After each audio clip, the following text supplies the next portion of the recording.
नमस्कार, मैं हूं आपके साथ सिरांधा। आप देख रहे हैं कुछ तो है। अबूझ, अनसुलझी और अनसुनी, इन शब्दों के मतलब क्या हैं? इन्हें क्यों कहा जाता है? इन शब्दों को हम कहां पर कहते हैं? क्या इस पर कभी आपने सोचा है?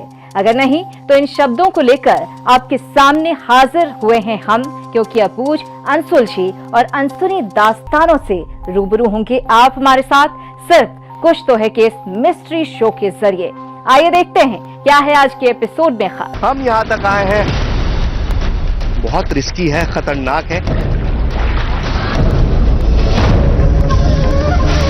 भगवान राम यहाँ से समुद्र की तरफ देखा करते थे। 8 टोटल आइलैंड्स हैं, लंका से लेकर हिंदुस्तान तक। जिसका जिक्र रामायण में है, जिसे केवल अथाह समंदर के बीच वो राम सेतु कहां है? अगर है तो किस रूप में है?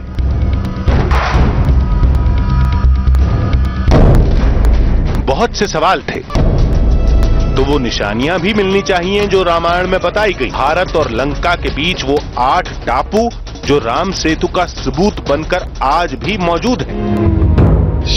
समंदर तो आज भी राम कथाओं की गवाही देते हैं। हमें सब कुछ मिला, जितना सोचा था उससे कहीं ज्यादा मिला। इसी को आप राम सेतु मान लीजिए। अभी आप चल पा रहे हैं, यहाँ पर आप आसानी से दौड़ सकते हैं, चल सकते हैं, जो चाहे आप कर सकते हैं। तो चलिए शुरू करते हैं राम सेतु की खोज का सबसे अद्भुत, सबसे रोमांचक और सबसे बड़ा सफर। श्री राम का सेतु धाम यानी एक ऐसी कहानी जिसे लोग विज्ञान का हवाला देकर फसाना मानते रहे, लेकिन कुछ समय पहले ही अमेरिकी साइंस चैनल ने दावा किया कि राम सेतु वाकई मौजूद था। उनका कहना है कि रामेश्वरम और श्रीलंका के बीच बहुत से ऐसे पत्थर मिलते हैं जो करीब 7000 साल पुराने हैं। यहाँ तक कि विज्ञान के तमाम जानकार भी राम सेतु के अस्तित्व को मान रहे हैं। आइए पता करते हैं इस राम सेतु से जुड़ी बहुत सी ऐसी बातें जिन्हें देखने के बाद ये कहना गलत ना होगा कि आखिर कुछ तो है। रामायण के मुताबिक रामेश्वरम के समुद्र में ही राम सेतु का निर्माण किया गया था। वल्लभाय धीमहि तन्नो राम प्रचोदयात्। और वहां तक पहुंचने के लिए हमें दिल्ली से 2800 किलोमीटर तक की दूरी तय करनी थी।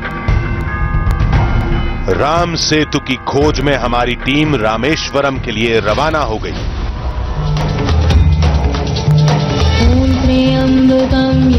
रामेश्वरम धाम अब ज्यादा दूर नहीं था।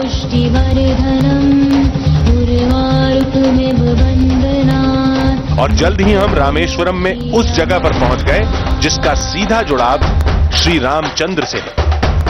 कहते हैं इस जगह का रामायण से गहरा ताल्लुक है। दावे के मुताबिक रामेश्वरम में इसी जगह पर राम बैठते थे और सेतु निर्माण के काम पर निगाह रखते थे। बैठकें होती थी और श्री राम लंका पर हमले को लेकर फैसले लेते थे। इस जगह को आज दीवारों और खिड़कियों से घेर दिया गया और लोगों में भी इस जगह को लेकर गहरी आस्था है। वाकई ये मंदिर बेहद ऊंचाई पर है, जहां से चारों तरफ निगाह रखी जा सकती है। श्री रामचंद्र कृपालु भज। रामेश्वरम धाम यानी वो जगह जहां श्री राम की वानर सेना ने लंका पर हमले से पहले अपना पड़ाव डाला था। रामेश्वरम धाम में श्री राम यात्रा से जुड़ी सबसे अहम निशानी रामनाथ स्वामी मंदिर में है, जिसकी तलाश में हम भी मंदिर में पहुंचे। जहां राम और ईश्वर का मिलन होता है, वही जगह रामेश्वर है। और इस कॉरिडोर की भव्यता और यहाँ की कलाकृति देखकर आपको अंदाजा हो गया होगा कि हम मौजूद हैं रामेश्वर धाम में। रामेश्वर यानी वो जगह जहां पर भगवान राम बहुत लंबे समय तक रुके थे। रामेश्वर यानी वो जगह जहां रावण के वध के बाद वो लौटे थे और शिव की पूजा की।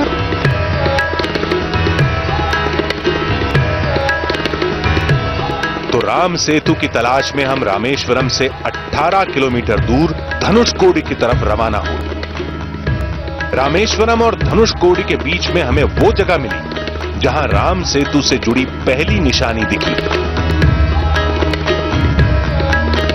जिस भी मछुआरे को वो फ्लोटिंग स्टोन मिलता है राम सेतु वाला, यानी वो पत्थर जो पानी में तैरता हुआ नजर आता है, उसको लाके यहाँ पे रख दिया जाता है और यहाँ बहुत सारे छोटे बड़े हर तरह के पत्थर जमा है। मैं आपको दिखाता हूँ किस तरह से फ्लोट करते हैं, ये किस तरह से बहते हैं। ये पत्थर अब करीबन कुछ नहीं तो ये 1.5 से 2 किलो के वजन का है, अच्छा वजन है। और ये देखिए, ये मैं इसको डाल रहा हूँ पानी में, गया और बिल्कुल एक बलून की तरह तैरता हुआ वापस आ गया। ये 1-2 के साथ नहीं, सारे पत्थर इसी तरह के हैं। ये देखिए, ये देखिए, ये गया और ये वापस आ गया। राम सेतु के पत्थर हैं यहाँ पर, और इससे बहुत बड़े बड़े पत्थर अभी हम आपको दिखाएंगे जब हम धनुषकोडी जाएंगे, वो जगह जहां से राम सेतु को बनाना शुरू किया गया था। ये शुरुआत है, अभी बहुत कुछ बाकी है। आइए। डूबते सूरज ने हमें रुकने का इशारा किया और अगले दिन हमारी मंजिल थी धनुषकोडी।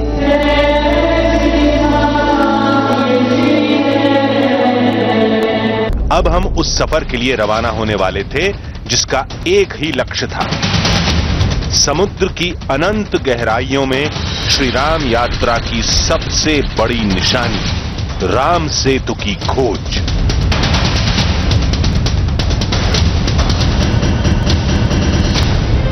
थोड़ी देर बाद हमने भारतीय सरजमी का अंतिम छोर भी पार कर दिया।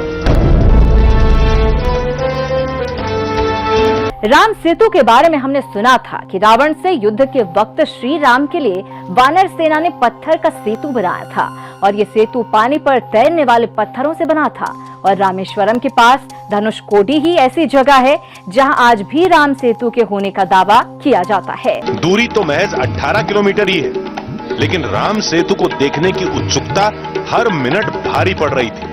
सैटेलाइट से मिली इस तस्वीर को हम अक्सर देखते हैं, जिसमें तमिलनाडु के धनुषकोडी और श्रीलंका के मन्नार के बीच ये पतली सी रेखा दिखती है। कहते हैं ये पतली रेखा राम सेतु ही है, जिसे एडम्स ब्रिज भी कहा जाता है। गूगल मैप में भी धनुषकोडी और मन्नार के बीच कई छोटे छोटे टापू दिखते हैं। श्रीलंका के मन्नार से तमिलनाडु के धनुषकोडी के बीच 8 छोटे बड़े टापू हैं, जिन्हें राम सेतु के अवशेष का नाम दिया जाता है। नक्शे में धनुषकोडी कुछ ऐसा दिखता है। इसका एक हिस्सा समुद्र के काफी अंदर तक है। ये धनुषकोडी का अंतिम छोर है, जिसे राम सेतु पॉइंट कहते हैं। और दावे के मुताबिक जब राम सीता के साथ लंका से लौटे तो इसी जगह पर धनुष मारकर पुल तोड़ दिया था।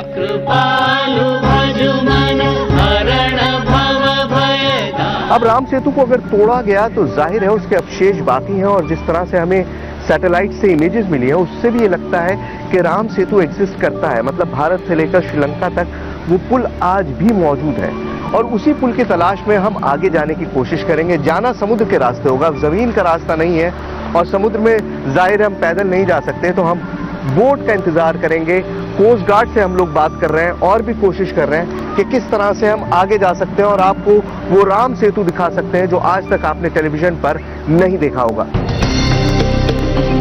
फिर मछुआरों का एक दल हमारे साथ समुद्र के उस हिस्से में जाने के लिए तैयार हो गया जहां राम सेतु के होने का दावा किया जाता है।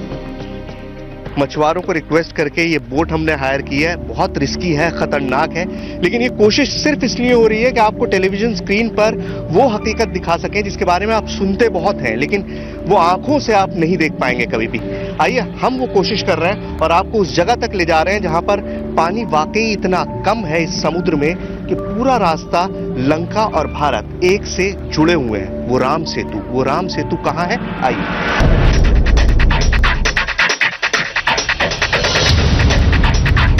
पानी में चलना बहुत मुश्किल काम होता है। आप देखिए क्या कोशिश की जा रही है। लो भाई, माइक पकड़ो।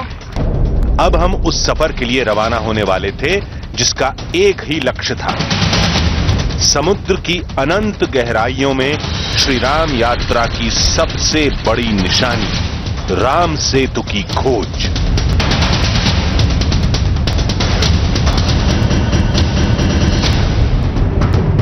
हमारे चारों तरफ गहरा नीला समुद्र था और हम उस तरफ बढ़ते जा रहे थे जहां राम सेतु के कुछ हिस्सों के देखे जाने का दावा किया जाता है।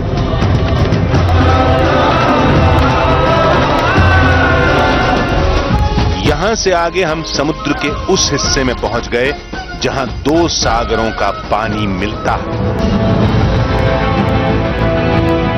आपने सुना होगा समुद्र को मिलते हुए, और अब हम उस जगह पर पहुंच चुके हैं जहां पर दो समुद्र आपस में मिल रहे हैं। एक तरफ से हिंद महासागर और दूसरी तरफ से बंगाल की खाड़ी का पानी यहां पर मिल रहा है। और आप दो अलग कलर आपको दिखाई देंगे पानी के, एक तरफ कलर दूसरा है पानी का और दूसरी तरफ कलर पानी का दूसरा है। तो बिल्कुल उस पॉइंट पे पहुंच चुके हैं जहां पर ये दोनों महासागर आपस में मिलते हैं। थोड़ी देर बाद हमने भारतीय सरजमी का अंतिम छोर भी पार कर दिया, जिसके आगे जमीन खत्म हो जाती है और समुद्री सीमा शुरू होती है। अब बहुत संभल कर आगे बढ़ना था, क्योंकि यहां से उन टापुओं का सिलसिला शुरू हो जाता है जिन्हें राम सेतु का हिस्सा या अवशेष बताया जाता है। जिस जगह को हमने अभी तक केवल सैटेलाइट इमेज में देखा था, रामेश्वरम में ही समुद्र के बीच एक ऐसी जगह है जहां पानी ना के बराबर है, और यहाँ आपको दिखेंगे ढेर सारे आइलैंड्स यानी टापू, और यहाँ से श्रीलंका है महज 7 किलोमीटर दूर, और इसी को कहते हैं राम सेतु।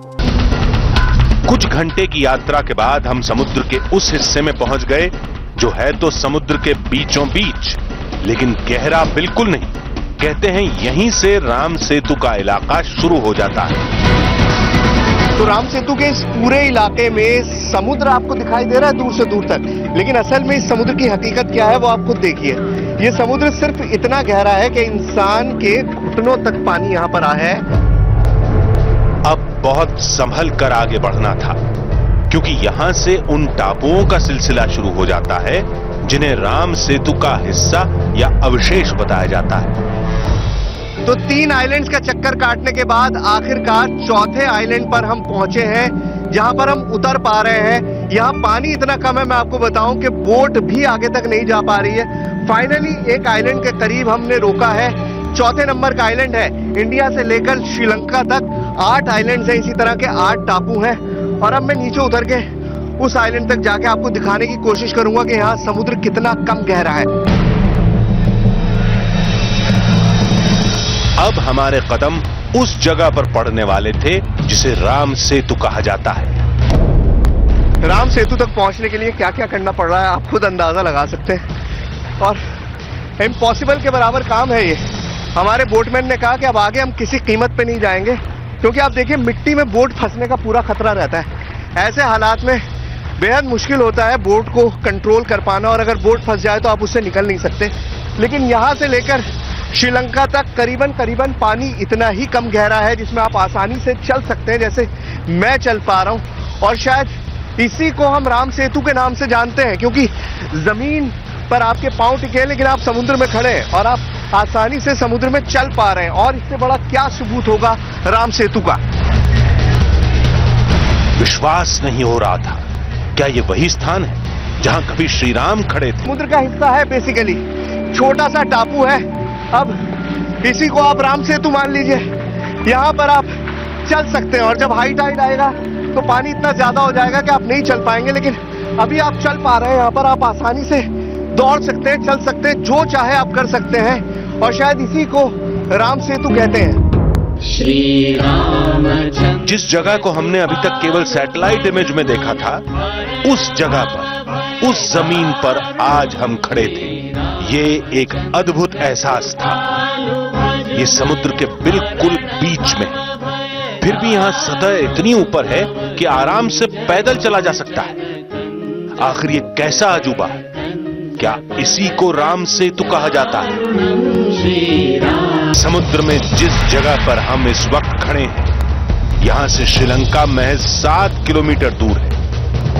इस जगह पर टीवी कैमरा पहुंचना तो दूर की बात है, मछुआरे भी कभी नहीं जाते। ये बताइए राम सेतु। राम सेतु ಇದೆ ये राम सेतु। ये राम सेतु ये श्रीलंका है 7 किलोमीटर है। श्रीलंका सिर्फ 7 किलोमीटर दूर है, मतलब आप इधर से आगे जाते रहिए और आप श्रीलंका पहुंच जाएंगे। हाँ, या ये इधर है, सीधा जावे ना श्रीलंका ना। हाँ। 7 किलोमीटर ओनली। कोई आदमी नहीं,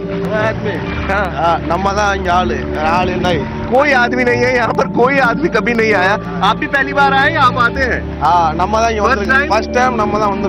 फर्स्ट टाइम, ये भी यहाँ पर फर्स्ट टाइम आए हैं, पहली बार आए। इससे पहले कोई आदमी यहाँ तक नहीं पहुंचा था।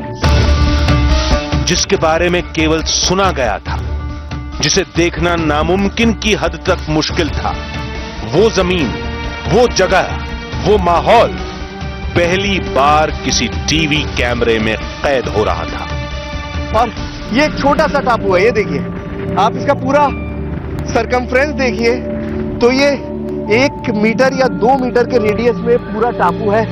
जमीन है, समुद्र के बीचों बीच मैं जमीन पे खड़ा हूं जो इतनी छोटी सी है, और यही शायद वो हिस्से हैं जिन्हें हम राम सेतु के रूप में जानते हैं। ये तैरता हुआ पत्थर मुझे यहाँ पे अभी तक नहीं दिखाई दिया कोई भी, लेकिन आप ये देखिए, ये जमीन खुद अपने आप ऊपर आ जाती है और जब हाई टाइड आता है तो ये जमीन डूब जाती है। इस तरह के कई सारे छोटे छोटे टापू हैं जो मैप पर नहीं दिखते हैं, लेकिन जब आप असल में आते हैं, जैसे मैं यहाँ पर आया हूँ, बोट रोक के मैंने देखा है, तो एक छोटा सा टापू है, बिल्कुल छोटा सा टापू है, और 2 कदम मैं चलूंगा तो मैं वापस समुद्र में चला जाऊंगा। ये मैं समुद्र में आ गया, मतलब मैं जमीन में 2 कदम चलूंगा तो मैं जमीन पे पहुंच जाऊंगा, ये मैं जमीन पर आ गया, और वापस अगर मैं जाऊंगा पानी के अंदर तो मैं वापस समुद्र में चला जाऊंगा। तो इसी तरह के छोटे छोटे कई सारे टापू हैं जिनकी शायद गिनती भी नहीं है, और जो शायद अपने आप में राम सेतु का ही हिस्सा है। रामायण में लिखा है कि सेतु बनाने के लिए समुद्र देवता ने इस इलाके में अपनी लहरों को कम कर दिया था ताकि पत्थर एक जगह पर टिक सकें। यहां आज भी लहरों की रफ्तार बाकी समुद्र के मुकाबले बेहद कम रहती है। राम सेतु के आसपास जो समुद्र है उसकी सबसे बड़ी खासियत यह है कि एक तो गहराई बहुत कम है, और दूसरा इसी वजह से शायद लहरें देखिए आप, बहुत छोटी छोटी लहरें होती हैं। आपने अगर समुद्र की लहरें देखी होंगी तो बड़ी बड़ी लहरें होती हैं, बहुत तेज बहाव होता है, लेकिन यहाँ पर हम बिल्कुल बीच रास्ते में है, मतलब यहाँ से चंद किलोमीटर की दूरी पर श्रीलंका है। अगर हम अपनी बोट को लेके जाएं आगे, जाहिर है हमारे पास कोई वीजा नहीं है इसलिए हम ऐसा करेंगे नहीं, वरना 5-6 किलोमीटर 7 किलोमीटर की दूरी पर इस वक्त श्रीलंका है। और आप लहरें देखिए, इन लहरों में कोई उफान नहीं है, और ये मान्यता यही है कि क्योंकि श्री राम ने समुद्र देवता को आदेश दिया था कि आप यहाँ पर शांत स्वभाव में रहेंगे, और वो समुद्र आज भी शांत स्वभाव में। इन लहरों को आप लहरें भी क्या कहेंगे, देखिए समुद्र का यह हिस्सा राम सेतु का अवशेष है या नहीं, इसको लेकर 2 मत हैं। पहला मत आस्था से जुड़ा है, जो इसे राम सेतु मानता है, और दूसरा मत विज्ञान के तर्क से जुड़ा है, जो इसे प्रकृति की बनावट का नायाब नमूना मानता है। राम सेतु के वजूद से जुड़े इन दोनों पक्षों में बहस आज भी जारी है, लेकिन धनुषकोडी और श्रीलंका के बीच समुद्र के जिस हिस्से में हिंद महासागर और बंगाल की खाड़ी मिलती है, जो जगह समुद्र के एकदम बीच में स्थित है, वहां सतह इतनी ऊपर कैसे है, इसी सवाल का जवाब तलाशा जा रहा है। लेकिन आस्था से जुड़े लोग इसे श्री राम यात्रा की निशानी ही मानते हैं। ऐसी कहानियों को देखने के बाद सच के लाख तर्क हों, लेकिन जहां बात हो लाखों लोगों की आस्था की, तो सारे तर्क बेमानी से लगते हैं, और शायद इसी को कहते हैं कुछ तो है। तो अगले एपिसोड में फिर मुलाकात होगी आपसे ऐसे ही कहानी के साथ, जिससे हकीकत और फसाने के बीच मौजूद होगी एक बारीक सी धुंधली लकीर। पूरी टीम को दीजिए इजाजत, नमस्कार।